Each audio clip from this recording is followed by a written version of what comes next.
मला जाणून घ्यायचंय की आता तुम्ही व्यवसायाचा उल्लेख केलात, काही लोक गवळी असतात तो व्यवसाय करतात, तुम्ही वैद्यकीय क्षेत्राकडे कसे आलात? म्हणजे तुम्हाला डॉक्टर कसं व्हावं असं वाटलं? ही आमच्या वडिलांची इच्छा होती की आमच्या समाजामध्ये कोणीही डॉक्टर नव्हतं, तर माझ्या कुटुंबातील माझा मुलगा डॉक्टर व्हावा. त्यांची अशी इच्छा होती की कसलाही डॉक्टर हो, पण डॉक्टर अगदी वेटरनरी झालाच तरी चालेल, पण डॉक्टर हे ना. असा काही प्रसंग आहे का की मला हे डॉक्टर झालोय म्हणून मला त्याचा खूप आनंद झाला? आणि खूप प्रसंग आहेत. म्हणजे जेव्हा माझे नवीनच मी नोकरी लागलो गव्हर्नमेंटमध्ये, हरणे बंदर तुम्हाला माहित असेल, तर हरणे बंदर माझ्या कार्यक्षेत्रात होतं.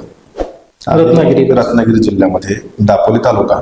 मार्चला जॉईन झालो आणि जूनच्या पहिल्या आठवड्यातच गॅस्ट्रोची साथ आली. गॅस्ट्रोची साथ एवढी भयानक आली तिकडे, तर मी तिथं 9 ते 10 दिवस मुक्कामी राहिलो.